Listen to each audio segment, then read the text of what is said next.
Bonjour tout le monde. Aujourd'hui, on reçoit un gars qu'on a côtoyé à Jonquière en ATM à sa dernière année alors que c'était notre première année. Danick Martineau, bon matin. What's up, les boys? Yes, sir.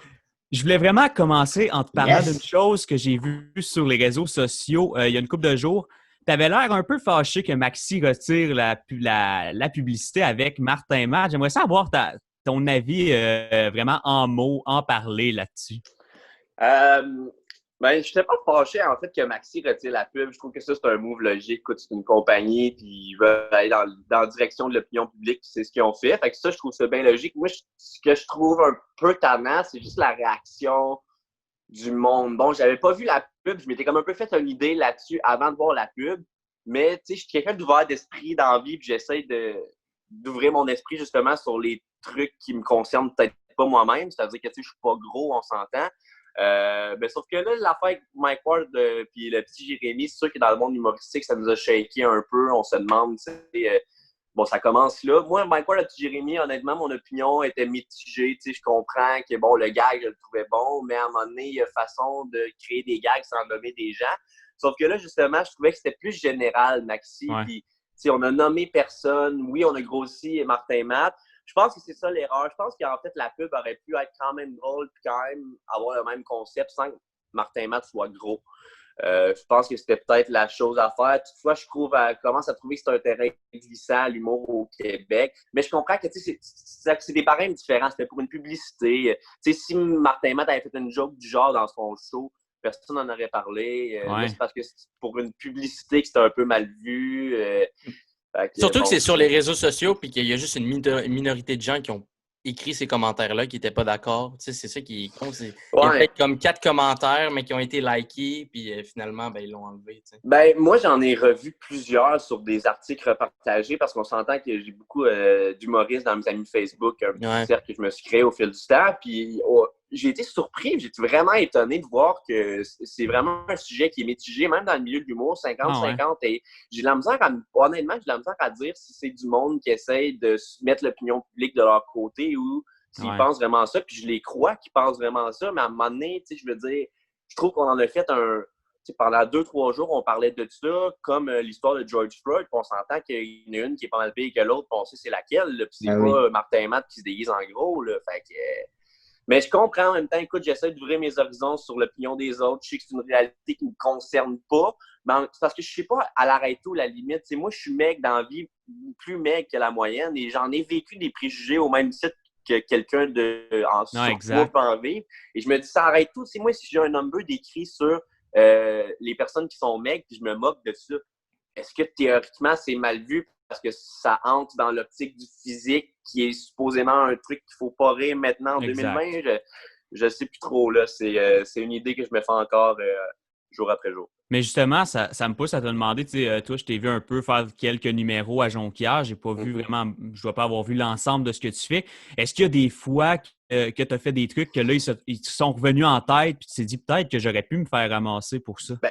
Moi, c'est ça le problème, c'est que souvent, dans mes vidéos, genre, j'ai une joke que je suis comme elle passera pas celle-là. Là, je me dis, il y a 2-3 personnes qui vont me call out, mais je pense que j'ai la façon de le dire ou c'est tellement minime dans le reste de la vidéo que les gens le laissent passer, mais c'est justement, genre, je sais plus où la limite. Moi, j'en fais des calls que justement, je me dis, c'est une joke, le monde le comprenne, fait que ça passe. Il va peut-être en avoir 2-3 qui vont chialer. Puis des fois, il y en a 2-3, mais sans plus, là, jamais j'ai vécu un scandale ou même proche d'une obstination quelconque. Là. Ouais, non, mais pourtant, j'en ai fait des gags.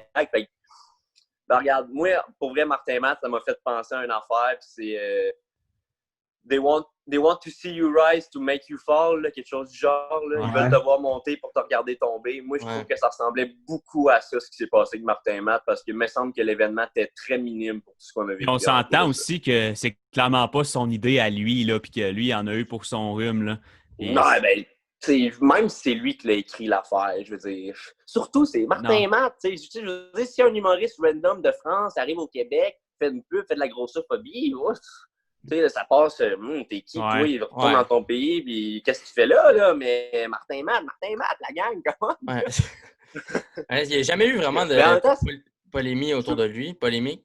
Non, ben c'est ça. Tu sais, je veux pas dire que c'est un intouchable parce que c'est Martin Matt, mais je veux dire, crime, on sait c'est qui le gars, on connaît son background, on sait qu'il est là pour les bonnes raisons, I guess. Come on, en tout cas. C'est mon opinion. En même temps, justement, ça m'a tellement allumé, ça m'a tellement mitigé que je me suis informé, puis je comprends le point qu'amènent les gens qui disent que c'est de la grossophobie. J'embarque pas totalement dans l'idée. Mais au même titre qu'il y a 5 ans, je faisais encore des jokes de « t'es fif, t'es gay », puis à ce moment, je ne fais plus jamais ça. Fait que qui sait, je suis ouvert d'esprit. Peut-être que dans 5 ans, une joke de gros, ça passe pas vraiment. Ces jokes-là, est-ce que tu les avais sur tes vidéos ou c'est juste des jokes que tu disais de même quand tu dis « je faisais des blagues de… » Sinon, c'était plus des jokes que je disais de même. Pour vrai, j'en ai peut-être une ou deux dans des vidéos, mais tu sais, rien de trop grave, là. Mais, je me souviens dans une vidéo, à un moment donné, je commençais au début, puis je disais… c'était rien que pour la mise en scène, là, mais j'étais comme un cap qui mangeait du popcorn. Puis j'écoutais Casse-Del Papel, puis je disais à Salomé, moi, je te mets 5$ que le professeur et Berlin sont gays.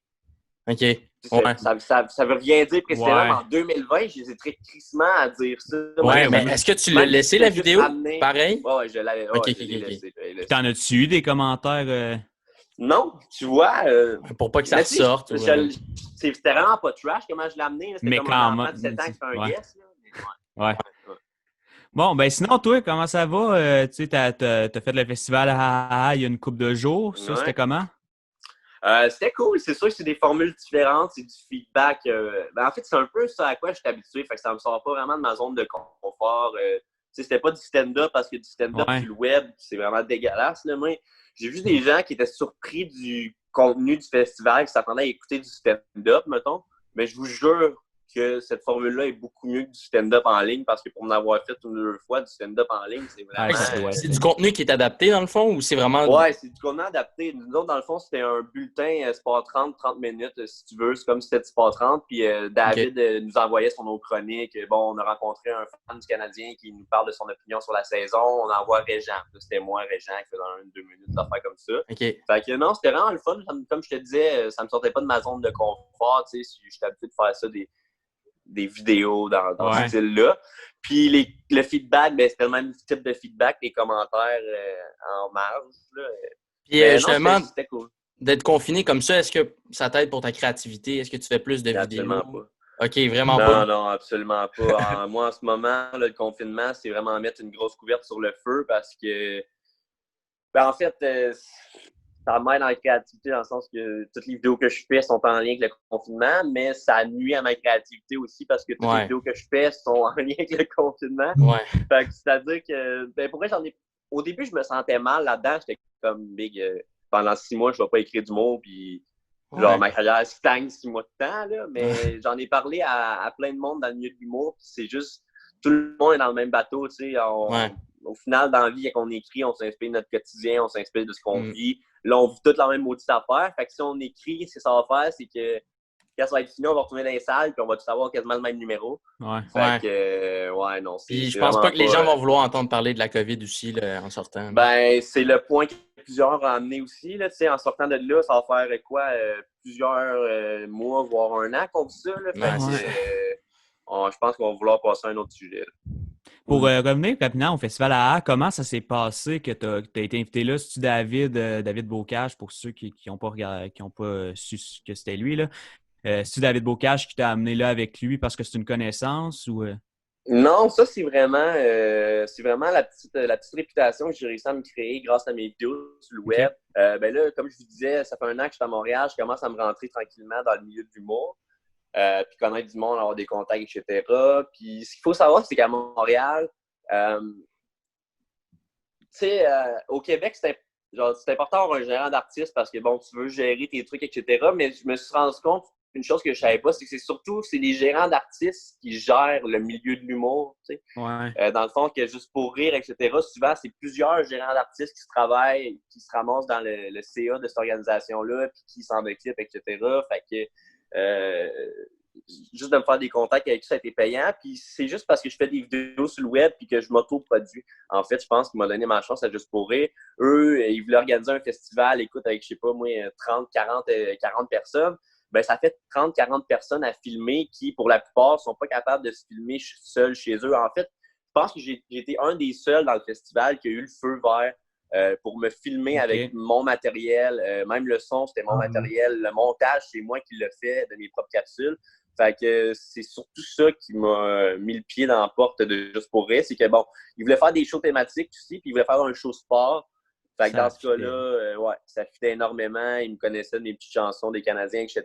Puis en plus, il était au courant que j'étais capable de produire du contenu visuel de qualité, autant visuel que sonore, puis de faire le montage. Fait que moi, dans le fond, je leur faisais économiser un employé en plus de leur en fournir un qui était moi. Fait que ça semblait logique. Tu fais beaucoup de vidéos là, en ce moment. Est-ce que tu aimes mieux les vidéos, le stand-up, ou même que les deux apportent quelque chose de complètement différent? Ah ben, comme tu dis, c'est sûr que les deux apportent quelque chose de complètement différent. En ce moment, j'aime mieux les vidéos parce que c'est ce que je maîtrise le plus. J'ai toujours été un peu de même dans la vie, malheureusement. C'est vraiment pas une qualité, là, mais j'ai toujours eu facile, si on peut dire ainsi. À l'école, j'étudiais pas les bonnes notes, puis j'étais là, haha, continue de même, papa. Puis, mais tu sais, ça fait en sorte que j'ai souvent pris la voie de la facilité, puis si ça fonctionnait pas, j'abandonnais, genre.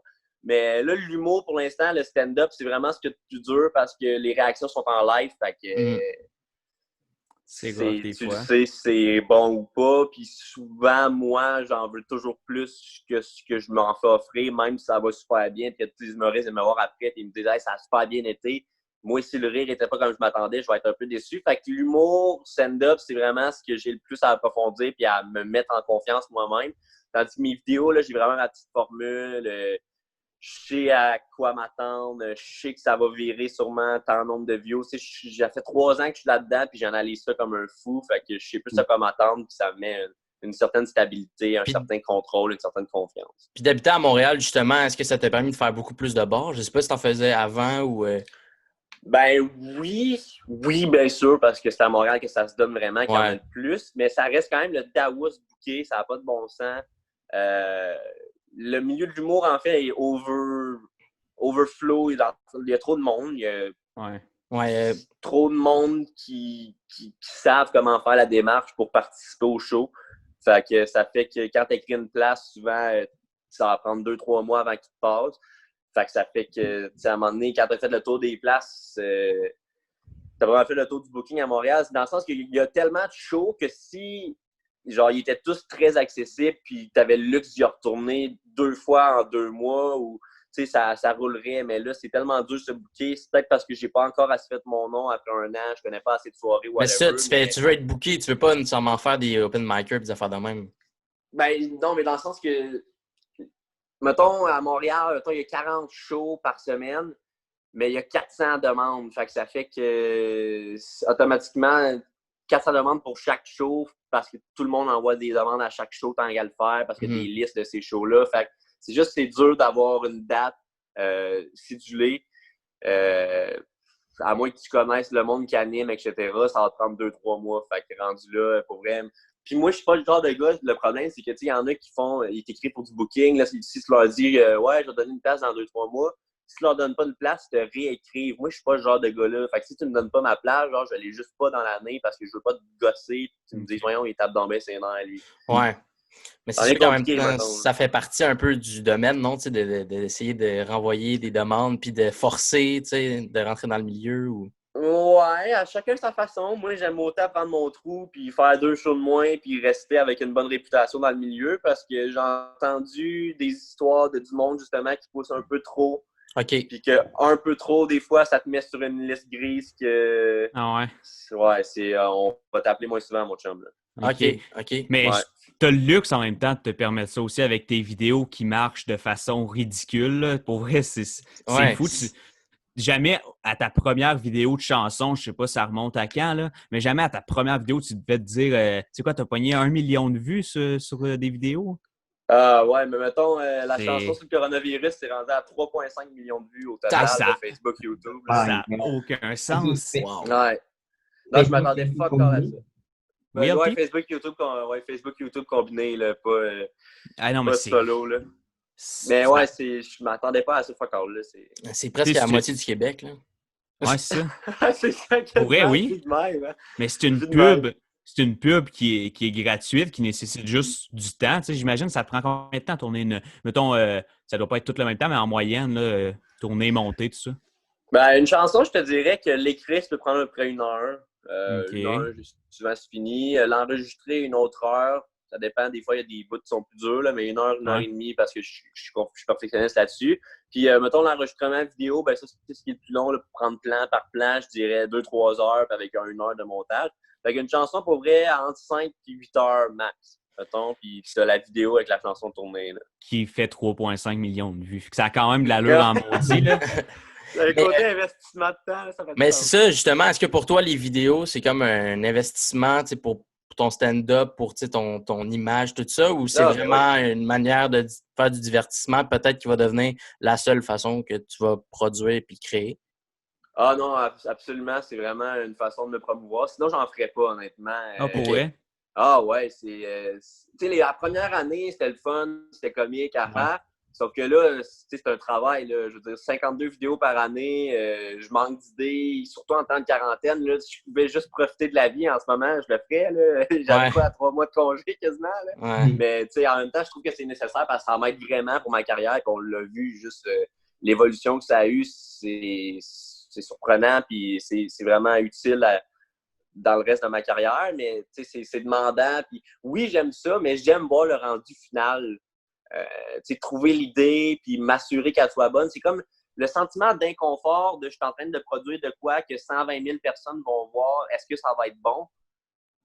Il n'est jamais résolu tant que la vidéo n'est pas mise en ligne. finale, montée, mise en ligne avec les réactions des gens. Fait que cette émotion-là est un peu tannante. Avant, je m'en foutais, honnêtement. Jusqu'à temps que j'ai atteint 100 000 abonnés, moi,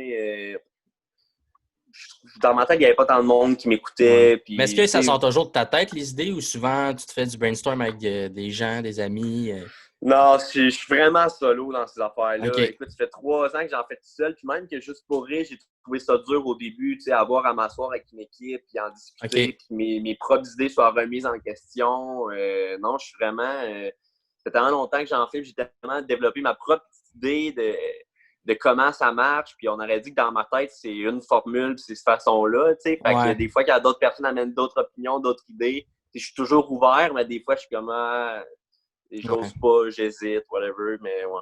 Mais tes vidéos, là, tu ressens une pression, ça veut dire de les faire chaque semaine? Puis, ben, je me mets moi-même une pression, c'est sûr, parce que je me connais, sinon, il y a plein de semaines que je suis prêt parce que je serais là, bon, j'ai pas d'idée cette semaine, fuck off. Fait que je me mets une pression que, en fait, ça en vient de plus en plus facile à endurer parce que les autres années, vraiment, ça me... Quand j'étais à l'école, surtout au cégep, j'avais moins le temps.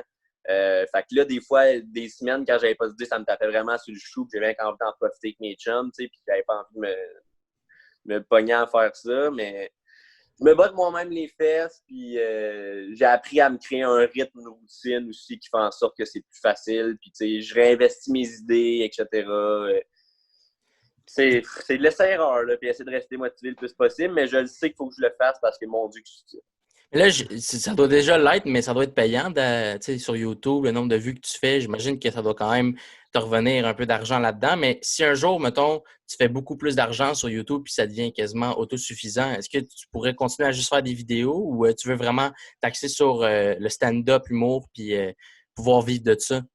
Ouais, ben, je veux vraiment m'axer sur le stand-up, l'humour. C'est quoi qui m'attire vraiment. Puis en ce moment, honnêtement, je vis de YouTube. Ça paye mon loyer et mon épicerie, puis ça peut le payer sûrement 2 fois. Je n'ai pas des grosses dépenses dans la vie. Puis... Mais tu sais, c'est parce que je fais des bonnes vues. Comme vous dites, là, au Québec, je pense pas qu'il y a beaucoup de YouTubers qui vivent de leur art. Là. Non, mais ouais, mon but, c'est vraiment d'amener ça vers la scène. Puis j'aime mieux j'aime ça, la réaction des chiffres. Je suis un freak de statistiques, de nombre, de partages, de comments, mais j'aime vraiment mieux la réaction réelle, la réaction humaine de venir me parler après le show aussi. Genre, moi, ce que j'aime, c'est voir les étoiles dans les yeux des gens puis avoir l'impression d'être quelqu'un, avoir l'impression d'avoir réalisé de quoi autre que de me filmer comme un cadre dans mon salon. Mais comme toi, Juste pour ado, je pense que tu as participé, ça se peut-tu ou je me trompe? Ouais, l'année passée, ouais. Puis ça, justement, tu as dû voir toutes les fans qui étaient là, qui tripaient sur toi. Puis, Ça, Juste pour ado, c'est le Vietnam. Là. Moi, j'étais Justin Bieber. Je capotais. Là. Non, mais pour vrai, c'était vraiment sick Juste pour ado. Puis d'ailleurs, c'est ce que j'étais le plus déçu, je pense, du coronavirus. Moi, c'était de manquer Juste pour ado cette année parce que c'est gratifiant, c'est c'est vraiment différent. Puis, tu sais, tu vois plein de genres de faces, tu sais, de monde qui sont contents de te voir, qui disent des trucs qui sont comme, t'as l'impression que tu aurais quasiment sauvé la vie. Puis t'es comme, OK, man, ça me fait plaisir. Je suis content que t'aimes ça, mes vidéos. Est-ce que tu retrouves un peu ça? Là, tu fais des zooms dans les classes. C'est quoi ce petit projet-là? Dans le fond, c'est ça. C'est ma gérante qui a eu cette idée-là pour aider les écoles secondaires, de me proposer d'aller faire quelques périodes Zoom avec des classes, puis discuter, parcours scolaire, persévérance, justement, mon travail sur YouTube, etc. Souvent, ça intrigue les gens. C'est un milieu qui est très peu connu, honnêtement. Là. Fait que je me suis offert à faire ça. Il y a eu, je pense, une soixantaine d'inscriptions d'école. J'ai fait 3-4 classes. Ouais. Puis, c'était bien le fun. Les jeunes sont à l'écoute. Moi, je m'attendais à ce que ça soit un peu cacophonique dans une classe, mettons. Mais non, je me sens comme le Dalai Lama qui. Puis, t'arrives-tu le préparer? Tu comme un petit Non, mais honnêtement, I'm always ready, mon boy. Non, mais pour vrai, souvent, les classes ont genre un planning préparé de, premièrement, on veut que tu nous parles de ton parcours scolaire, après ça, ce que tu fais avec YouTube, etc. C'est quoi une semaine typique à la Danique Martineau, blablabla. Fait qu'ils me posent des questions, puis je pense que je suis un assez bon communicateur pour partir sur le fly puis donner quoi qu'il y a de l'allure. Là. Fait que, non, j'aimais bien ça, c'était bien le fun. Puis les jeunes ont toujours des bonnes questions, sont impliqués, tu vois qu'ils sont contents d'être là. Ça me surprend parce que moi, je suis pas sûr que même au secondaire, mettons, je suis dans leur situation, on fait des zooms, puis t'amènes Julien Lacroix, je suis pas sûr que ma motivation monte tant que ça. Si moi, je peux aider, ben tant mieux. Moi, j'étais dur à motiver en mot à dire. Mais tu as parlé justement, on parle d'école, tu as parlé de bonne communication, ça m'amène à parler d'ATM. Comment tu penses que ça t'a aidé dans ton humour? C'est certain que ça t'a aidé de plein de façons, dans ton humour, mais aussi dans tes vidéos YouTube. Ah, parce que ça faisait avant ATM aussi, je pense. Ouais, j'en faisais. Je pense que j'étais arrivé en ATM avec, je pense, 7000 followers sur ma page. OK, quand même. Puis là, t'es rendu à 100 000 tabarnak. 156, là, je pense. On a fait un bout depuis, mettons, 150 000 petits bouts en ça pis ça. Mais ouais, ATM, pour vrai, c'est vraiment, je regrette pas. Puis en arrivant là-bas, quand je me suis rendu compte, quand mes affaires ont commencé à grow, que je me suis dit, genre, peut-être que je ferai jamais de radio dans ma vie, je me suis mis à me dire, genre, fuck, qu'est-ce que je fais ici? Tu sais? Mais finalement, après un look back, j'ai aucun regret. Premièrement, juste d'avoir quitté mes parents après le secondaire, moi, je trouve que ça avait été toute l'heure du monde. Ça m'a lancé dans la vie des adultes, ça m'a rendu autonome. Tu sais, genre, juste de le vivre avec plein d'autres gens. Mettons que tu es le seul de tes amis qui avait plus chez tes parents. Je suis pas sûr que tu avances tant que ça. Mais là, on était... Tu sais, tous mes chums étaient plus chez leurs parents. Fait qu'on était une gang de 10 jeunes à se poser les mêmes questions. Puis je te jure qu'à 10, les questions roulent pas mal plus vite.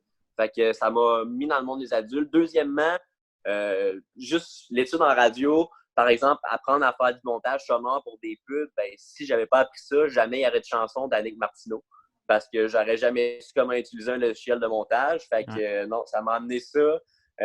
Ça m'a amené tout ce qui est behind de caméra aussi en observant prod, post-prod, tout ce qui est plus qualité, rendre ça meilleur. Fait que non, pour vrai, je regrette rien de ça, même si aujourd'hui, officiellement, il n'y a rien de ça que je réutilise dans un emploi en radio ou whatever. Tu sais, quand je fais mes chroniques, des fois, je fais des journalistes.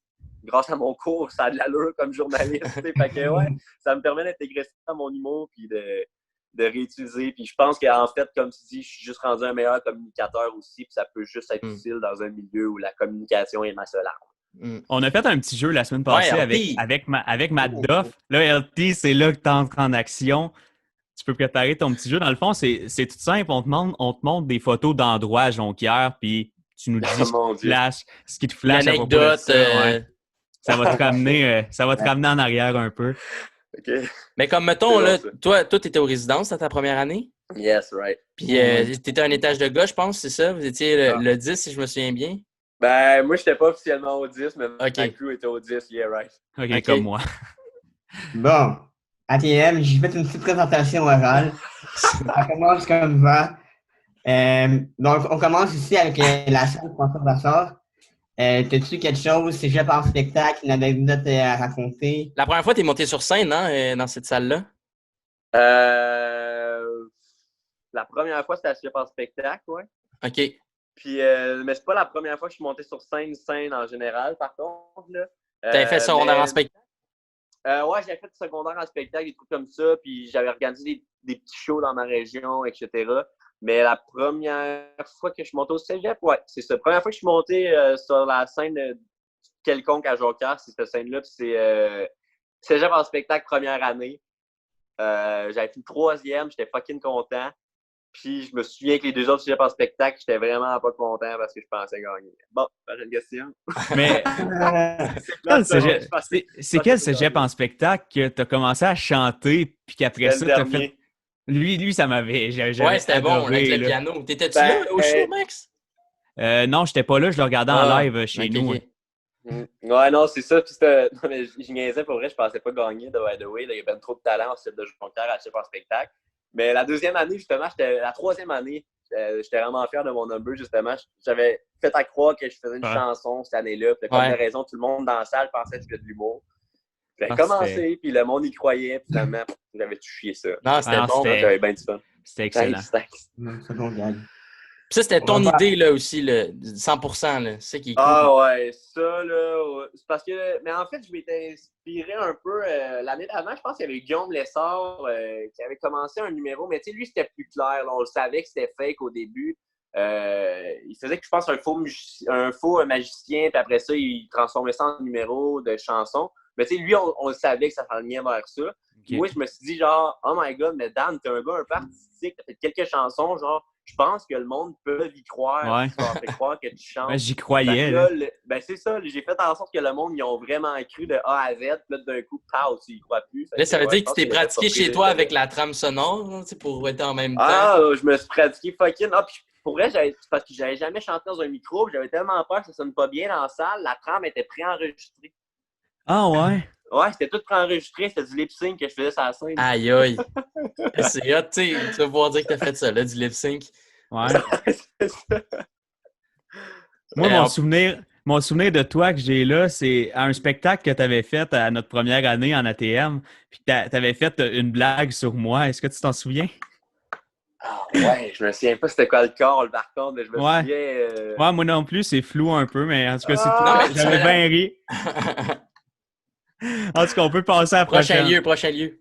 Prochain lieu. Ben, on en parlait tantôt, c'est des résidences du cégep de Jonquière. C'est sûr qu'il y a des anecdotes là. Personne n'a pas d'anecdotes là. J'ai eu des échos, mais en même temps, ouais, c'est ça. Des échos de quoi, toi? Ah, regarde, des animaux cuits, puis tout ça. Quoi? Oh oui! Attends, c'est son année, ça? Je pense que oui. OK. Des animaux cuits, moi, ça m'allume aucune cloche, en tout cas. OK. Mais moi, j'avais entendu de quoi dans le four, là, ou quelqu'un d'assez spécial. Là, nous autres, il y avait des poulets dans le plafond, mais pas dans le four. En tout cas. Ouais, les résidences, c'est passé une couple d'affaires. L'affaire la plus dégueulasse que j'ai faite, je pense, c'est qu'à un moment donné, je voulais me laver. Puis il y avait quelqu'un qui s'était rasé les cheveux dans la douche. Là. Il y avait plein de cheveux dans le fond de la douche. Fait que bon Saint-Martin, je me suis dit, bon, je vais me laver, je vais pogner ses cheveux. Puis là, Nick est avec moi, puis il me filme. Puis là, il dit, Léa, est-ce que tu liches les cheveux? Là, comme de raison, j'ai perdu les odds. Fait que j'ai mangé les cheveux de quelqu'un que je connais pas dans la douche. Dans le fond de la douche. Je sais pas combien de temps ça faisait qu'il était là. C'était peut-être pas des cheveux aussi. Ouais, c'est ça. On te souhaite que ce soit des cheveux. Jésus. Ah, non. OK, je pense que ça se fait comme anecdote. Je pense que les autres sont trop hardcore pour être comptés. Ouais, c'est ça. Dans le sac. Bon, on peut... Bon, aïe là. Ah, ouais. Ginette! C'est Pauline! La belle Gigi! Ah, c'est Pauline, c'est Ginette! Ah, le café chez Ginette, c'est vrai. Ouais, Ginette, c'était comme... Mais il n'y a pas Ginette au café chez Ginette. C'était assumé, en plus. Là. Ouais, ça, c'est vrai, par contre. Ça, c'est décevant. Non, Pauline, écoute, Pauline est... Pauline, en fait, non, moi, j'étais pour dire les nombreuses poutines de brosse, mais je dirais Pauline a été un charmant attrait à mon début de couple avec Salomé. Ah ouais? On était les deux des grands fans de poutine et pendant la journée même, c'est arrivé régulièrement qu'à jeun, oui, je répète, à jeun, voyons on allait donc. prendre des poutines chez Pauline. Mais là, ça a changé. La vitre est pétée de 1, puis c'est pas rouge à côté de comme ça. On dirait que c'est une vieille photo. Ils ont pété à la vitre. Ouais, la vitre, je sais pas si aux dernières nouvelles, toi, t'avais vu ça, là, mais la vitre est toute pétée puis ils l'ont pas changé. Ouais, non. Bon, malheureux de même. Ouais. Qu'ils l'ont changé pour l'hiver, là. En tout cas. Ouais, j'ose espérer. Mais pas pété, tu sais, elle est juste... Non, elle est juste craquée, dans le fond. Une petite pétée. Je pense que quelqu'un a comme lancé une roche, là. Ouais. Ben, c'est ça. Ouais, peut-être une poutine. Bon. Bon, ben là, c'est les classiques. Là, t'as l'embarras du choix pour le bar duquel tu veux parler. Et là, on voit pas, mais c'est pour le campus, là, pas le barillet. Ouais, c'est ça. Boy. Ben, en fait, j'en ai le meilleur. Je sais pas s'il est là. Je le vois pas. Je sais de quoi tu vas nous parler. Ben oui. Ah oui. OK, oui. Il faut que tu nous racontes. Ben, je pense que c'est ça que tu vas nous raconter. Là. Ben, honnêtement, je pense que ATM est barré à vie de l'Hippoclub à cause de ça. Ouais. Mais c'est encore actuel, ça? Ben, pas au dernier. Ben, ATM, ouais, peut-être, mais des fois, il y en a, ouais, c'est ça. C'est ça. Ouais. Mais bon, mettons que tu te vantes que t'es athénien, ils vont te sortir. Tu fais pas ça, mettons. Ben, pour vrai, c'est du racisme. Mais c'est pas. Même pas, on n'est pas une race, mais c'est du putain de racisme. Ouais, c'est du racisme. On était rentrés là, puis je sais pas, il y en avait un qui avait genre déchiré sa facture en petits morceaux parce que, je sais pas, il gossait avec, il jasait, puis il avait comme un tic de déchirer sa facture. Puis là, il y avait comme une couple de petits papiers à terre, puis là, la barmaid, elle s'était dit, non, c'est pas vrai, moi qui vais avoir des papiers sur le plancher de mon bar. Ça a été la goutte qui a dévoré le vase, là. Ouais, vraiment. Puis là, elle avait pas des bonnes histoires avec ATM. On est quand même quelque chose, faut le dire aussi, là, mais en tout cas, fait que là, elle est allée chialer avec quelqu'un ou je sais pas trop, comme quoi à ATM, on faisait de la merde and stuff. Là, on avait comme entendu ça pour être comme, ta gueule, tu sais, il y a des papiers à terre. On est je pense que bar, personne n'achetait de quoi. Je pense que c'est ça aussi, on était là, mais on n'achetait pas d'alcool. Ouais, c'est vrai ça, oui, c'est vrai ça. Bon, Flash, je tiens de me rallumer ça. C'est que justement, bon, il n'y avait pas tout le monde qui achetait de l'alcool. Là, elle disait qu'on n'était pas payant, qu'on faisait faire de la merde. Fait qu'ils allaient chialer à l'autre doute. Puis là, ils ont décidé que d'un coup, là, nous autres, on était nuisibles ici, puis il fallait absolument qu'on sorte. Le seul problème, c'est que moi, je suis pas un genre de gars à m'opposer à une règle dans la vie. Le seul problème, c'est que j'avais quelques bières dans le corps et je venais de m'en acheter une pleine, OK? Donc, j'avais une bouteille de bière en vitre pleine. Et là, il y a quelqu'un qui me prend par les épaules et m'oblige à me sortir du bar quand je viens de t'acheter une bière à 4$ et que j'ai vraiment envie de chanter du karaoké. C'est pas un bon mix et ça m'a mis hors de moi. Et pour vrai, je suis sorti puis j'ai dit, je peux te finir la bière? Puis le gars, il dit, non, tu sors, je m'en fous. Puis je les ai regardés dans l'entrée à travers la vitre. Puis j'ai dit, ah ouais, vous voulez pas que je la finisse, ma bière? Ben parfait. Puis j'ai fait un petit bottle flip. Malheureusement, il n'est pas retombé sur ses pieds. Éclaté partout dans l'entrée. On était barrés forever du. Bon. Ben, les gens d'ATM, dans les prochaines années, vont savoir pourquoi ATM est barré de l'Hippoclub. Non, c'est le comeback. Moi, je vous le dis, OK, l'année prochaine, genre, je me pointe à la soirée crampée, là, c'est le comeback à l'Hippoclub. OK, tout le monde à l'Hippoclub l'année prochaine. Je suis plus athénien, fait que là, ils n'ont plus de défense contre moi. Ouais, non, c'est ça. Ça m'amène à parler de.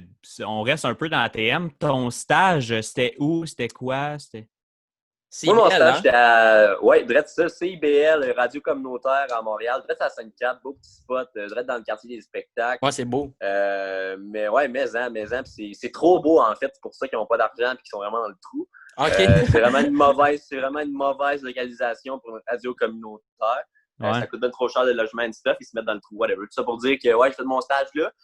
C'était bien le fun. C'était le fun. T'as appris quelque chose de ça? Ben, c'est ça que j'étais pour dire. C'était pas vraiment constructif, honnêtement, parce que j'étais pas mal. Tu sais, je veux rien enlever à CBL, c'est vraiment pas ça que j'essaye, mais j'ai un diplôme. J'arrivais à CBL avec un diplôme en radio. Puis, tu sais, j'étais pas mal le gars avec le plus de connaissances côté logiciel, côté animation traditionnelle en arrivant là-bas. Tu sais, souvent, c'est des gens qui font du communautaire, donc ils ouvrent le micro, ils se laissent aller, puis ça donne ce que ça donne. C'est bien correct, c'est une formule qui est différente, qui peut fonctionner aussi, mais tu sais, moi, j'étais le seul qui parlait sur des beds. J'étais le seul. Mais toi, c'était musical, ton émission? Tu faisais pas vraiment d'entrevue, c'est ça? Non, c'est ça, c'était musical parce que j'étais tout seul, puis honnêtement, j'ai pris mon stage là vraiment pour arriver à Montréal parce que moi, c'est ici que je voulais m'en venir. Là. Il n'y avait pas vraiment d'arrière-pensée. Mais on remarque que j'ai animé là l'automne d'après avec ma blonde puis un de mes amis. Okay. Ça a été belle fun. Écoute, c'est une radio qui est super ouverte d'esprit, ouverte aux propositions. Fait que, avez-vous des gens, mettons, qui arrivent? J'ai aucune idée. OK, il n'y avait pas de participation, mettons, t'as pas vu d'écho? Ben, j'ai vu, écoute, une couple de gens qui m'ont appelé, on jouait sur la rue, fait qu'il y a une couple de gens qui faisaient des tatas à travers la vitre. Okay. Mais, je veux dire, c'est un peu dur d'évaluer leur auditoire. Ils disent qu'eux, c'était à peu près 10 000 personnes. Bon, ben, qui dit ça, qui le dit pas, je sais pas, là, mais bon. Mais ouais, c'était bien le fun. Puis pour vrai, s'il y en a qui arrivent à Montréal, c'est vraiment... tu veux faire l'expérience de radio, je veux dire, c'est quasi impossible à Montréal parce que c'est toutes des grosses stations. Ouais. Mais si tu veux avoir de l'expérience quelconque, c'est IBL, c'est vraiment une très bonne place. À Jonquière, t'avais-tu fait CKAJ ou t'avais pas le temps pour ça? Ouais, non, j'avais fait CKAJ, je pense, 1 an. OK. Puis... C'était-tu l'émission Le Garage? Ouais. Non, c'était ça? Mais... Non, je pense que ça, c'était Nick. Ouais, non, je pense que j'avais fait le garage ou le top du pop. OK, mais il me semble que tu avais fait le garage un peu. C'est ça que Nick une couple de fois. Ouais, et tout, tu m'as remplacé. C'est pas toi qui m'as remplacé, justement, quand j'avais non, je sais pas de quoi tu parles. Mais ouais, je pense que c'est ça. Je pense que j'avais lâché à un moment donné. Ouais, ben là, c'est même qu'on continue, là. On a encore le garage. Ben là, plus là, mais ouais. Ben ouais, c'est ça. Ça va être toi qui va gérer ça? Ben, je le gère déjà depuis la session, les 2 sessions dernières, parce que dans le fond, j'étais avec Nick et Alex, puis ils sont partis. Ouais. OK, ouais. OK, très nice. Puis vous autres, c'est comment le CKAJ? Ben, un peu comme la même formule, même s'il n'y en a pas vraiment, là. C'est comme, on parle de sujets, on a des sujets, on a de la musique. C'est pas vraiment, il n'y a pas de concept. C'est juste comme un peu lancer dans les airs comme ça. Mais c'est de l'expérience, ça. C'est ça. C'est juste de même qu'il faut le prendre. Je pense que moi, je suis pas un participant souvent, là, mais je l'ai fait une couple de fois, le garage. Puis, non, mais c'est cool. Ouais, non, mais c'est ça. On a des micros, on est en ligne, puis on a tout un peu des chroniques, on débat aussi, puis c'est vraiment cool. Puis, quand même des bonnes cotes d'écoute pour le nombre de gens qui ont Saguenay. Moi, ça a l'air que oui. Mais on va quand même loin parce que l'antenne, je pense qu'ils l'ont agrandie ou c'est une meilleure antenne. On va jusqu'à Charlevoix, de quoi de même. Là, fait que... Ah ouais, Charlevoix! Ouais, c'est ça que Alain, je sais pas si tu te souviens d'Alain, il nous a dit. Ben, je suis certain que je suis d'Alain. Comment ne pas? On le salue s'il nous regarde. Alain. Ouais, Alain, il doit nous écouter. Il a l'air d'un gars qui nous écoute. Ouais, il a l'air assidu. Ouais. Alain, si tu nous écoutes, j'aimerais que tu ailles me souhaiter la bienvenue dans tes amis Facebook. Ça, tout le monde passe par là quand Ouais, tout le monde a la bienvenue d'Alain. Ouais, c'est un peu une initiation. Ouais, si t'as pas la bienvenue d'Alain, faut que tu passes par Alain, sinon tu fais pas partie du milieu. Là. C'est ça, t'es pas dans sa famille Facebook. Là, puis, c'est bien, parce qu'il y a le bras long. Il a l'air de rien, ce gars-là, mais il a le bras long. Tu parlais du monde contrôlait juste pour rire, puis tout, là. Voilà. C'est Alain en tête de ça. Mais je voulais savoir, est-ce que toi, ça fait partie de tes plans, mettons, de faire l'École nationale ou vraiment pas? Tu veux tout de suite t'enligner, puis tu penses que tu es prêt, puis que tu veux juste apprendre sur le tas comme pas mal une génération d'humoristes là, qui est en train de se créer en ce moment? Là? Ouais, non, je pense que l'École nationale, je vais essayer ça. Je pense qu'en 2020, honnêtement, c'est une question de followers. Ouais. Moi, je vous le cacherai pas, c'est vraiment ma propre opinion de ça. Puis, honnêtement, j'ai une opinion qui dépasse le monde de l'humour en lien avec les followers, c'est la politique. Moi, je pense que ça va devenir extrêmement dangereux que du monde comme The Rock, puis, il y a plein de rumeurs là, comme quoi Kanye West va se présenter pour être président des États-Unis. Puis, une affaire que le web a amené, c'est tu sais, avant, mettons, que moi, je tripais sur Michael Jordan, puis ma mère tripait sur Céline Dion. Lequel des deux, entre Michael Jordan et Céline Dion, avait le plus de fans? C'est dur à dire parce que, tu sais, toutes les deux, c'était les plus big dans leur domaine. Ouais. Mais à cette heure, en 2020, tu peux quantifier. Et ça change toute question appréciation d'un artiste, question politique, quelqu'un qui se présente, popularité. Moi, je pense honnêtement que ça change beaucoup de trucs. Fait qu'écoute, j'ai opté avec ça. Je suis allé me chercher le public dont j'avais besoin pour justement démarrer une carrière. Tu mets ça de l'avant, mettons, tu disais, hey, regarde, j'ai tel nombre de vues, puis tu peux me prendre dans ton show. Non, absolument pas. Absolument pas. Moi, je pense que les gens ont des yeux eux-mêmes pour le voir. Ouais, faut pas le brag. Ouais, faut pas le brag. Faut vraiment pas le brag. Je le brag pas non plus. Mais je pense que ça fait partie de moi que les gens sont au courant. Mais tu sais, je pense que ça amène vraiment de quoi en 2020, mais je pense pas non plus être meilleur qu'un autre. J'aimerais ça peut-être me prendre des... C'est juste pour ouvrir mes horizons, avoir une opinion de plus, me prendre des cours au privé, peut-être à une coupe de 100$ une semaine ou 2 semaines de temps sans nécessairement sortir la grosse palette de 15 000$ pour 2 ans de temps. Ouais, c'est ça. Surtout qu'à l'école, de plus en plus, eux, ils s'adaptent à l'École nationale de l'humour, puis là, le web, ça devient gros, fait qu'ils donnent un gros cours sur le web. Moi, je pense que le cours web de l'École nationale, je le regarderais avec un petit recul parce que j'ai réussi à accomplir mon propre truc. On avait eu des échos là, de Kevin Montreuil qui disait que c'était un peu arriéré là, à l'époque qu'il avait fait l'école, le karaoké, là, puis c'est ça. Peut-être qu'ils sont un peu dans le champ. Mais sinon, toi, tes objectifs, là, c'est difficile de s'en fixer à court terme, puis même à moyen terme, en sachant pas du tout ce qui va arriver. T'as-tu même, ça peut être des objectifs à vie. Est-ce que tu as des salles que tu vises ou un certain nombre de billets, tu sais, un one-man show? Moi, je vise grand. Pour vrai, tant qu'à viser grand. Je vise toutes les salles du Québec, les plus grandes. Je vise 100 000 tickets devant mon premier one-man show. Je vise mon premier one-man show de 3 à 5. Je sais pas, c'est des guesses, mais... Mais là, est-ce que tu écris du stock? Ben là, tu sais, je veux dire, tout est arrêté, mais quand tu faisais des bars, ton but, c'était-tu d'avoir, mettons, comme les humoristes, là, un 30 minutes, après ça, de monter à 40, puis 1 heure, puis... Ouais, c'est ça le but. Là, je te dirais que là, je suis rendu avec un 20-25 solide, que je suis quand même fier. Tu sais, que bon, je suis sûr que d'ici 1 an, je vais dire qu'il m'en reste juste 15 de solide là-dessus, là, parce que bon, ça change tellement vite. Ouais, mais en ce moment, j'ai un 20-25 que je dirais quand même solide. Fait que c'est ça le but. Je me construis des numéros à coup de 5 minutes, je dirais, là, que j'écris, que je teste, que j'approfondis, etc. Puis je te dirais que mes objectifs de vie, pour revenir à ce que Max disait, là, je dirais que prochainement, mon prochain step, je pense que j'ai fait mon chemin sur le web. Je pense que pas mal d'une personne sur 2 au Québec connaît ma face. Fait qu'à ce temps, ça serait de me rendre à la télé. Là. Je pense que je suis rendu à cette étape-là, un petit contrat. Ou bon, il y a eu des pourparlers avec RDS, mais ça serait peut-être plus web. Tu veux pas rester dans le web la télé, mettons? J'aime ça le web, mais t'es déjà percer, là. Je veux aller, c'est ça, je suis déjà là, puis j'ai déjà le monopole en fait, j'ai déjà atteint ce que je voulais atteindre, puis déjà plus. Fait que, je suis prêt à pogner l'étape suivante, aller à la télé, puis aller chercher les Monique, puis les Gérartudes qui n'ont pas l'Internet. Okay. Puis si je tourne la question de bord, qu'est-ce que tu as accompli jusqu'à maintenant que tu es le plus fier?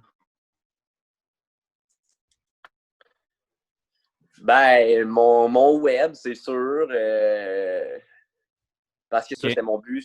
Puis j'ai construit mes vidéos en fonction de ce que les gens aimaient. J'ai analysé énormément, puis j'ai construit autour de ça. Mais je me suis rendu compte dernièrement en arrivant à Montréal, moi, dans ma tête, c'était des statistiques, puis j'avais des bonnes statistiques, mais je me rends compte que même dans le milieu des grands, j'ai des grosses statistiques. Comme j'étais allé aux Oliviers l'année passée, puis la même journée que j'étais allé aux Oliviers, j'avais sorti ma chanson d'Occupation Double, qui avait pogné 100 000 vues avant la même journée au final. Puis le soir, Pierre Hébert avait animé le gala des Oliviers. Puis après le gala, il était venu me voir. Puis il avait dit « Hey, by the way, félicitations pour ta toune d'OD. » Moi, j'étais là. Félicitations pour l'animation du gala. Là. C'est ça. Je trouvais ça fucked up. Là, je capotais. Fait, juste de voir que justement, dans le milieu que j'essaie d'atteindre, des gens que j'essaie de rejoindre trouvent que ce que je fais, ça a de l'allure et que ça mérite d'être souligné, moi... Ça me rend bien heureux. Pour le nom, c'est clair que c'est excellent. Tu penses que c'est quoi? On dit souvent qu'il n'y a pas de recette magique, puis il y en a tellement de nos jours qui essayent de se lancer sur le web, puis qui essayent fort de faire comme toi tu fais, dans leur façon. Mais comment t'expliques que toi, ça a autant marché, puis c'est autant parti en fou? C'est quoi ta recette? J'ai plusieurs recettes, plusieurs barèmes que j'ai appris avec le web, qu'à ce temps, je respecte, je pense qu'il aide. Mais je pense que ma grosse recette, et ça, mon père m'avait dit ça en secondaire 5, quand j'ai dit que je voulais être humoriste, mon père m'a dit « Toi, Dan, ta job dans la vie, c'est pas d'être le plus drôle, c'est d'être aimé de tout le monde. Si tout le monde t'aime, tout le monde va venir te voir, c'est ça ta job. » Puis ça m'avait beaucoup marqué, puis je pense que c'est vrai, puis je pense qu'à la base, je suis quelqu'un de charismatique, qui dégage une vibe positive, etc. Fait que je pense que ça, surtout, c'est partie de mon succès, mais aussi mon analyse du web, c'est-à-dire que juste l'heure que je fais mes vidéos, ça m'a pris beaucoup de temps à analyser. À cette heure, je publie ça à midi. Parce que Facebook, tu as à peu près 2-3 heures de belle visibilité. Après ça, c'est arrange-toi avec les partages et les comments que tu as. Fait qu'à midi, tu pognes les gens sur leur heure de dîner, puis ça te donne le reste de la journée pour que ta vidéo monte tranquillement. Sinon, j'essaie de ne pas faire des vidéos de plus que 3 minutes. Je trouve que c'est vraiment important sur le web aussi. Juste la description de la vidéo, faut pas que tu ailles à cliquer sur afficher plus, sinon je te perds. Exact. Ouais. Faut pas mettre de lien qui mène à de quoi d'autre, ça donne rien. Mettons, mettre un lien YouTube sur Facebook, là, personne ne va cliquer. Tu es aussi bien de publier la vidéo sur les 2 plateformes, tu vas avoir 2 fois le nombre de visionnements.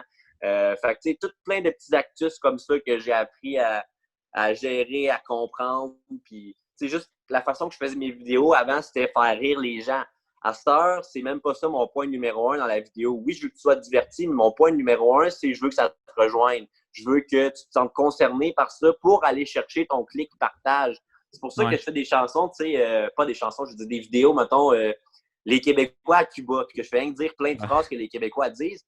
C'est comique, mais tu tapes pas ses cuisses, surtout divertissant, mais surtout, tu te reconnais, tu as vécu cette situation-là. Ça que ça te fait cliquer sur partage, je pense que ça, c'est surtout une des grosses raisons pourquoi ça va aussi bien dernièrement. Puis on parlait de Juste pour ados, mais est-ce que tu sais un peu, tu vas aller rejoindre les gens, est-ce que tu as un public cible en tête? Parce qu'on sait qu'il y a quand même beaucoup de jeunes qui t'écoutent. Puis là, ton humour, imagine quand tu es dans les bars, c'est jamais le même public. Là. Fait que c'est comme un monde de ton humour différent.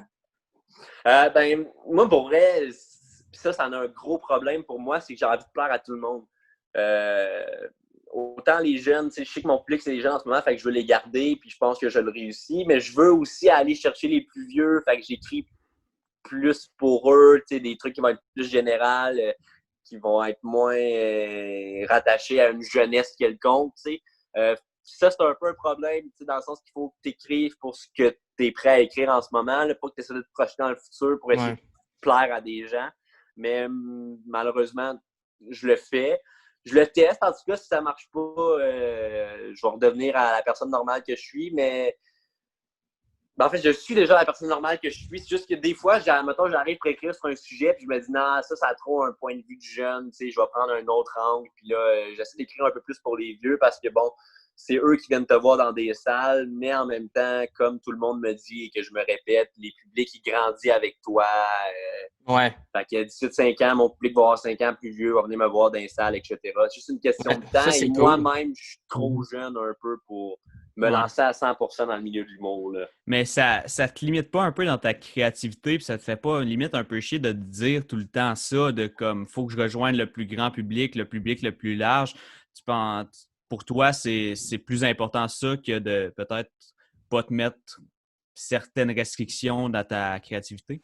Ouais, non, moi ce que j'aime, c'est vraiment les views, c'est le succès, c'est quand j'ai l'impression que ma vidéo a fait du chemin et qu'elle a été appréciée. Il y a des vidéos que moi, des fois, je publie en nombre, que moi, me faisait rire, mais pognait pas.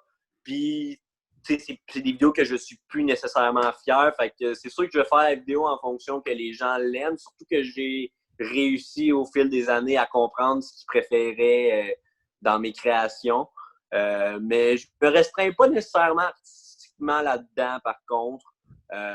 Au contraire, je pense que je m'en rends compte que des fois, je voudrais me restreindre et que je lâche le morceau, dans le sens que dans des vidéos, des fois, en faisant le montage, il y a peut-être une joke qui est peut-être plus enfantin.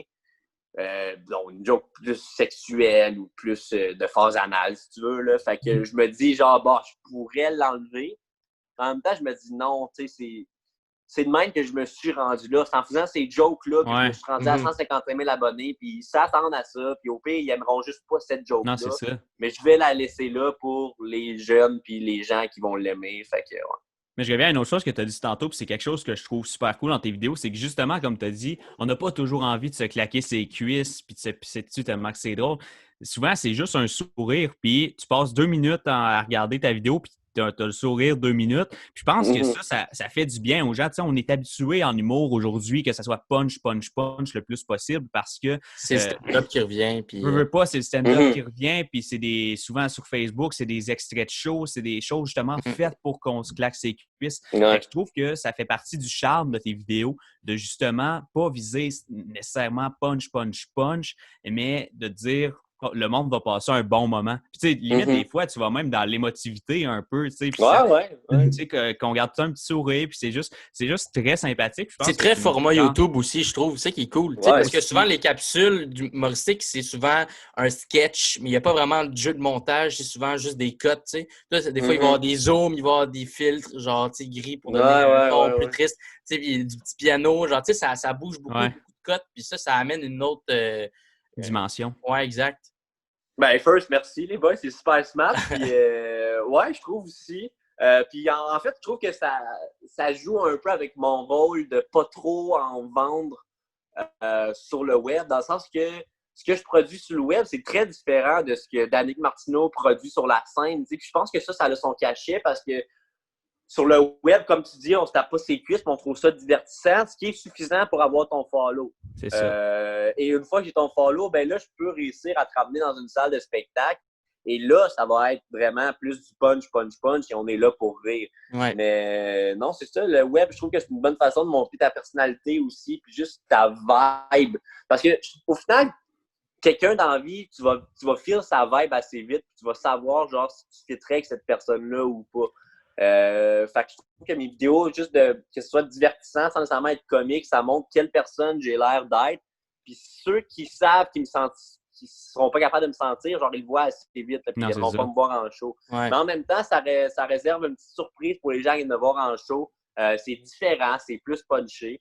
Moi, honnêtement, c'est pas pour rabaisser ce que fait Julien, là, je suis vraiment en admiration de ce qu'il fait, mais je me suis fait dire par des gens, par exemple, qui avaient été déçus quand ils avaient été voir Julien Lacroix parce que ça ressemblait un peu à Julien Lacroix en vidéo. Okay. Et ça m'avait marqué un peu le sens de, mon Dieu, genre, est-ce que moi, c'est comme ça? Et je pense que vraiment pas, parce que comme je disais tantôt, j'essaie plus de divertir que d'autres choses, tandis qu'en stand-up, c'est du stand-up traditionnel, punch. À la télé, tu parles de faire peut-être de la variété. Tu sais, mettons, si je te donne le choix de faire ce que tu veux à la télévision, c'est quoi que tu veux faire? Moi, je veux être l'humoriste Monsieur Tout-le-Monde qui passe dans toutes les émissions. Là, OK, tu veux pas avoir une émission, tu veux juste passer, tu veux avoir des... Ouais, non, écoute, je suis ouvert à toutes les idées, là, mais moi, je veux faire de la télé en tant qu'humoriste qui a réussi à faire son nom au Québec, qui s'invite dans les émissions. Là, je pense qu'on en voit beaucoup dans tous nos médias, des humoristes, puis surtout des émissions d'humoristes, parce que c'est quand même ça qui pogne là, au Québec, les rap battles, dans ma tête, les trucs comme ça, là, parce qu'il y a des humoristes open mic. Sinon, ça, j'ai pas vraiment de concept précis encore. Moi, sinon, j'avais eu une idée, puis c'était un peu de faire un roast battle, mais avec une trame et des verses qui riment. Là. Mais tu sais, je voulais faire ça peut-être plus pour contenu web. En tout cas, finalement, l'idée a floppé, mais j'ai pas vraiment d'idée ou whatever pour un concept télé. Si je m'en fais proposer un qui aimerait que j'anime, sûrement que je serais willing. Mais tu sais, juste des entrevues ou juste une chronique dans une telle émission ou whatever, ça peut prendre plein de formules. Juste de faire de la télé, c'est de quoi qui m'intéresse vraiment. Mais... Autant en acting aussi que... Ouais, c'est ça. Mettons des films, ça peut être intéressant. Le cinéma...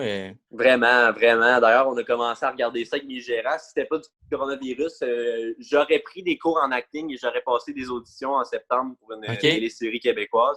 Fait que non, vraiment, je suis vraiment intéressé par tout ce qui est le monde artistique. Même la chanson, si j'étais un bon chanteur, honnêtement, je pense que c'est un milieu qui m'attirait autant, si c'est pas plus, que l'humour. Je suis créatif, j'aime ça, je peux passer dans mon salon tout seul. Tout ça, la chanson, c'est un peu quelque chose que tu vois le rendu final en même temps de la créer. Comme tu peux facilement t'imaginer ce que ça va avoir l'air qu'une vidéo. T'sais. Fait que non, vraiment, tout ce qui est monde artistique, ça m'intéresse. Puis j'ai envie de tout essayer et sélectionner par la suite. OK. Moi, un des types de vidéos que tu fais qu'on n'a pas parlé encore, c'est tes montages de gaming. Ouais, Fortnite, Apex. Ça, c'en est un que ça m'arrive de rire fort plus que sourire. Là. On se demandait hier, on planifiait un peu la rencontre d'aujourd'hui, le podcast, puis on se demandait, est-ce que tu filmes toujours ton écran, puis après ça, tu notes dans ta tête, OK, à ce moment-là, il y a de quoi de drôle, puis après, tu vas faire le découpage, ou tu filmes une game, puis tu forces un peu les moments drôles, ou... Comment ça... on dirait que tu joues, tu sais. Tu fais ouais. Mais c'est clairement pas live, là. Ouais. Non, c'est pas du live. Dans le fond, ce que je fais, c'est que quand je game, moi, s'il y a de quoi de cool qui arrive, j'enregistre l'écran, PlayStation enregistre le dernier... moi, je l'ai mis 5 minutes, là, mais je pense d'abord c'est 15 minutes. Okay. PlayStation enregistre les derniers 5 minutes qu'il a joué, mettons, quand je clique sur tel bouton. Fait que quand il s'est passé de quoi de cool, j'enregistre ça. Puis souvent, je me souviens de ce que j'ai dit. Souvent, j'ai une réaction en live, genre voyons donc, ou c'est ça. Puis là, tu l'exagères. Ouais, tu mets des gags. Dans la vidéo, quand tu vois que c'est un gag. C'est quand tu vois qu'il y a une construction de gag, ça, c'est moi qui s'est assis devant la shot, qui l'a regardé et qui a écrit un gag. Mais quand c'est juste une réaction, genre, qu'il n'y a pas nécessairement de gag, c'est juste moi qui fais genre, what the fuck, ou bien qu'est-ce qui vient de se passer, ça, c'est moi qui reproduit le plus fidèlement possible ce qui s'est passé dans la vraie game, mettons. Puis tu sais, c'est vraiment cool. Parce que tu respectes ce qu'on voit sur l'écran. Fait que si le bonhomme arrête de bouger, tu tiens ta manette dans une main comme si tu avais arrêté de jouer. Puis là, quand il recommence à bouger, tu remets tes deux mains dessus. C'est quand même cool. Ouais, ça, c'est... Tu penses à tout ça? Ouais, ben, parce qu'au début, je savais qu'il y avait beaucoup de gens qui n'avaient pas conscience que je jouais pas en live. Fait que je me suis dit, gros, tant qu'à jouer le jeu. Ça, je vais en faire croire. Ouais, c'est ça. Mais là, plus j'avançais, plus il y a des gens qui s'en rendaient compte. C'est bien normal, tu sais. Puis je trouve ça le fun que vous l'ayez amené comme ça sans trop le juger puis le comprendre que. Parce que moi, je trouve que ça change rien à la vidéo, c'est juste meilleur. Ouais, si je prends le temps de préparer mes gags. C'est parce que t'es pas un YouTuber gamer, tu sais. C'est ça, si je me filmais 24-24, genre, t'aurais les mêmes vidéos de gaming, mais les gags seraient juste pas drôles. Là. Ça serait moi qui ferais genre, oh mon Dieu, ça vient d'arriver. Fait que je trouve juste que ça me permet de délivrer du contenu de gaming pour les gens qui aiment le gaming, tout en faisant de l'humour dessus, en étant préparé. Et l'humour, c'est être préparé, faire du stand-up. Là, fait que je pense pas que ça va. Je pense pas que les gens m'en veulent trop. En tout cas, j'espère pas que les gens se sentent floués ou se sentent mentis, mettons, que je fasse comme si je gamais en live. Là. Mais tu fais tellement de vidéos différentes. Tu fais des chansons, tu fais des affaires gaming, tu fais des vidéos, des fois, que c'est juste plein de cotes. Qu'est-ce que tu aimes le plus faire au niveau, mettons, web, vidéo, que tu apprécies? Ben, mes chansons, c'est mon gros bonbon parce que ça pogne toujours. Pour vrai, vous irez voir sur mon YouTube, mettons, mes vidéos les plus populaires. Je pense que les 15 premiers, c'est une chanson. Fait que, c'est pas mal un succès à chaque coup. Puis j'ai une facilité pour ça. Là. Je sais pas pourquoi, mais mon don dans la vie, c'est pas l'humour. C'est vraiment écrire des chansons là, avec humour, bien sûr. Là. Ouais. Mais trouver des rimes, puis twister mes phrases pour que le rime fonctionne, puis enlever des syllabes pour que... En tout cas, c'est super simple pour moi. Puis ça va me prendre maximum une demi-heure, une heure pour en écrire une qui souvent va être vraiment punchée et va avoir pas loin d'1 million de vues. Fait que non, je pense que les chansons, là, c'est vraiment... mon gros fun. Puis là, je m'en viens bon de modifier les voix, puis réussir à recréer pas mal l'ambiance comme la vraie tune originale. Ouais, ça. Ouais. Mais justement, on parle d'original, je connais pas trop ça. Est-ce que tu as des droits à payer vu que tu monétises ça? Ou Ouais, genre, tu peux pas mettre Spotify puis tout ça? Ouais, non, ça par contre, je peux pas mettre sur Spotify, etc. Et j'avais essayé, d'ailleurs, en mettant dans chaque titre la mention de la trame. Ça semblait être correct, mais finalement, ça m'a refusé. En tout cas, whatever, ça a l'air assez compliqué. Bien sûr, souvent, le problème, c'est des robots qui gèrent ça. Fait que tu peux pas t'ostiner avec personne ou whatever. Ouais. Mais Facebook et YouTube, par contre, ils ont leur autogestion pour ça. En fait, moi, ce que je fais, c'est des parodies. Ce qui me permet, selon les droits, utilisation équitable, droits d'auteur, ensuite quelque chose du genre, ce qui me permet d'utiliser une trame si c'est pour la réutiliser en parodie avec des paroles que j'ai écrites moi-même. Toutefois, la seule fois, c'est que je ne touche aucun revenu. Fait que quand je fais une chanson, mettons, ça veut dire que pour cette semaine, Danick fait Washer sur son YouTube pour cette chanson-là, l'argent va à celui qui a écrit la chanson originale, vu que le robot reconnaît la trame instrumentale. Mais moi, je trouve que c'est un deal fine enough. Moi, ça je vient fais pas ça pour l'argent. Ouais, c'est ça. Tes abonnés, puis qui vont cliquer sur tes autres vidéos qui, eux, doivent apporter. Ça amène une dimension à la vidéo aussi d'avoir une chanson qu'on connaît déjà. Tu sais, on connaît absolument. Mais moi, je pense que ça change tout. Ça change tout. Oui, t'aurais... Parce que si tu l'écrivais, ce serait différent. Ouais, ça serait moins bon. C'est ça, juste prendre un air connu, ça me permet de juste me concentrer sur les paroles, puis pas la façon de les dire, le rythme, etc. Puis ça fait... Ça joue dans ton cerveau aussi sans que tu t'en rendes compte. Ça joue avec ta switch de « Ah, he did that ».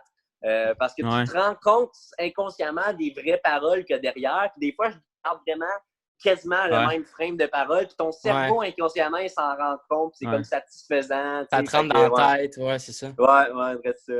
Ouais. C'est quelle la chanson que... Je te donne pas nécessairement celle qui a eu plus de succès. Quoique c'est ça qui doit te rendre fier, mais la chanson que tu es le plus fier, si on met de côté le succès, là, elle peut avoir zéro marché, la chanson qui, toi, te rend le plus fier. C'est ma toune d'Occupation Double, vraiment. Parce que, ben, comme je disais tantôt, l'histoire avec Pierre Hébert, ça m'avait quand même touché qu'un artiste la souligne. Ouais. Mais aussi, parce que faire une tune sur Bohemian Rhapsody, mon chum, là. Ah, c'est... ça doit pas être facile. Trouve la trame, trouve-toi un micro et on s'en reparle. Faire une tune sur Bohemian Rhapsody, j'ai jamais rien fait d'aussi dur. En plus, c'était ma tune la plus longue parce que je résumais une saison, tu sais. Fait que je pouvais pas genre juste l'arrêter parce que j'avais fait le tour du sujet. Fallait que je fasse le tour des personnages, des humains qui ont participé à OD. Fait que, puis écoute, je trouve que mes verses sont écœurants. Je trouve qu'il y a tellement des bons roles dans cette tune-là.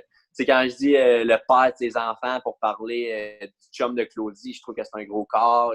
Kevin a fait honneur à tous ceux qui ont le malheur de s'appeler Kevin. C'est un énorme corps. Je pense que, ouais, je te dirais que cette vidéo-là, c'est de loin celle que je suis le plus fier. Puis t'as fait beaucoup de travail sur cette vidéo-là? Genre, tu parlais tantôt de 30 minutes, 1 heure, des fois, pour travailler. Ça ressemble à ça? Ça devait être plus. Mettons, ouais, ben lui, elle, qui a 4 minutes 20, mettons. Tu sais, c'est sûr qu'écrire le frame général, ça m'a peut-être pris max 1 heure, mais la peaufiner avec les mots précis, puis etc., vu qu'elle est plus longue, là, ça a dû prendre 1h30 au moins, mais pas nécessairement plus, par contre. OK. Puis moi, ce qui m'avait surpris, c'est Max Domi, à quel point tout le monde a connu Max Domi. Genre, what the fuck? Merci pour l'extrait, Max, l'interprétation. Là. Non, mais pour vrai, what the fuck? Tout le monde, les kids, tout le temps, Max Domi. Hey. Je voyais les commentaires, c'était des parents qui étaient écœurés. Tout le monde en parle. Ouais, tout le monde en parle à JC. Ça, tu devais te lever de ta chaise, là, t'étais de même dans ton salon, mais quand tu as vu ça... C'est vrai que ça, j'étais en deuxième. J'étais en deuxième, troisième. Je pense en tout cas, j'étais en 1e encore. Puis, tu sais, on parlait des médias, puis on parlait de Tout le monde en parle, qui est une des plus grosses émissions au Québec. Ouais. Puis là, à un moment donné, je vais dans mes mails. J'ai un mail de TLMEP. J'ai mis dans ma tête, c'est comme un organisme qui vient m'attaquer. Je sais pas quoi. Puis là, je comprends que c'est tout le monde en parle, puis ils veulent ma chanson pour Hey, là, je capotais. Parce que moi, en plus, cette semaine-là, genre, la chanson est quand même pognée dans le temps, parce que à cette heure, ces stats-là, je trouve pas que c'était bon, mais dans le temps, elle avait quand même pogné, puis je m'étais dit, tu sais, c'est quoi les odds qu'elle voit? Genre, je me demande si Max Domi va entendre cette chanson-là un jour. Fait que quand j'ai vu le mail, je capotais, et ma plus grande fierté aussi, c'est que la première fois que ma voix est passée à la télé, je disais juste 2 mots. Max Domi. Max Domi. Et est-ce qu'ils t'ont payé ou vu que justement c'était comme une chanson? Ouais. Ah ouais? Ok, c'est cool. Ouais, non, une bonne colle. En plus, comme 200-300$ pour un extrait. 6-7 minutes. En plus, pour la pub, là, c'est... parce qu'ils l'ont même écrit en bas d'écran, là, c'était écrit. Ouais. Non, j'en revenais pas. Puis la première fois que je passais à la télé, c'était à JC, justement, avec ma tune de Brendan Gallagher. Puis j'étais en chest avec la sauce à Spike. Ah oui. Les premières fois sont quand même assez intenses.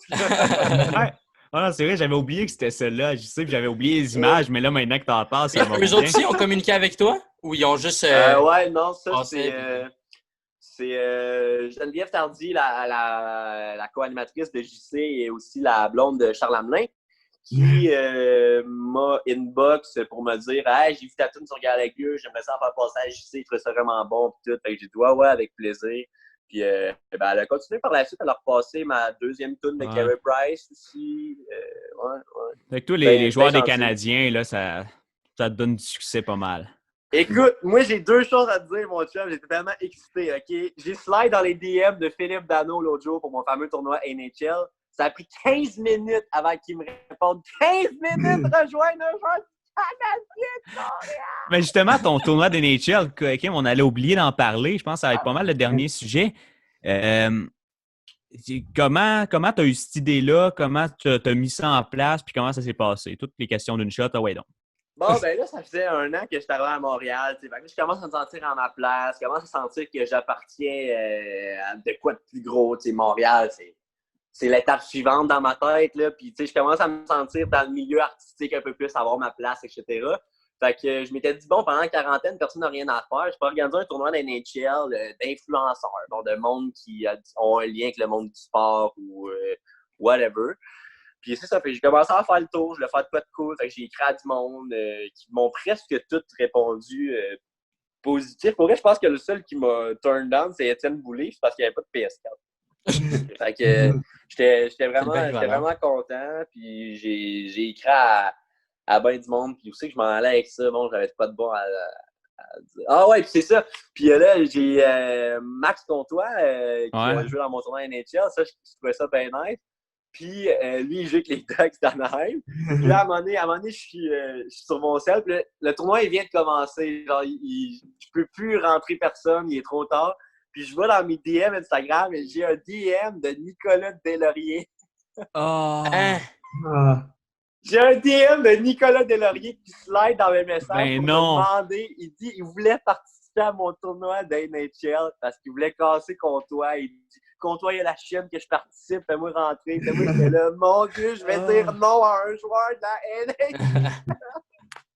Oh, c'est magique! Fait qu'il a jeté les gants quand il a dit qu'il voulait. Il a jeté les gants, il est venu me trouver, on a fait un combat de bite. Oh, c'est magique! Fait que, puis finalement, ça a fini comment ce tournoi-là? Qui a gagné? C'est moi qui a gagné, comme ça. Mon propre tournoi NHL, ouais, contre Phil Jones. Phil Jones était vraiment bon pour vrai. Ah ouais? Ouais, vraiment. Ça avait l'air serré, je pense. Ouais, on s'est rendu au match final. J'ai gagné en prolongation sur le 2-3 du troisième match. Okay. Puis, non, Phil Jones, c'était vraiment bon. D'ailleurs, le premier tournoi NHL que j'ai fait dans ma vie, c'était Phil Jones qui l'organisait. Puis, ouais, ok, je me souviens de ça. Ouais. Puis non, c'était vraiment le fun. Puis merci au gars d'avoir participé. C'est juste vraiment décevant que j'ai l'air du Père Noël qui se fait un cadeau à lui-même en gagnant mon propre tournoi. C'est décevant aussi que tu ailles à deny Nick Deslauriers. Ouais, vraiment décevant. Il a-tu mal pris? Il a répondu à ce correct? Non, je pense qu'il l'a bloqué de partout, man. Ouais, c'est fini. T'es sa blacklist de la NHL, oublie ça, tout travailler. de l'aréna des Ducks. Là. Ouais, vraiment, non, il veut rien savoir de toi. Bon, ben les gars, est-ce que quelqu'un voulait amener un autre sujet? Bon, je pense qu'on a fait le tour. Ça fait le tour. Toi, Daniel, voulais-tu apporter un autre sujet? Ouais, si on veut te suivre. Puis promo. Je voulais apporter un autre sujet, oui. J'avais qu'on pleure tous ensemble avant. J'avais eu un projet, j'avais fait ma chanson sur Alexis Lafrenière, qu'on veut drafter Lafrenière. Et bon, Alexis l'a vu et sa gérante l'a vu. Et sa gérante m'a envoyé un mail. Et elle m'a écrit, genre, si jamais il y a quoi que ce soit avec Alexis, genre, n'hésite pas à m'écrire, whatever. Fait que moi, gros, j'ai des étoiles dans les yeux. Je me suis dit, il faut que je fasse de quoi avec ce gars-là. Fait que j'ai entré en contact avec sa gérante, genre, pour essayer de faire une game NHL ou whatever avec lui.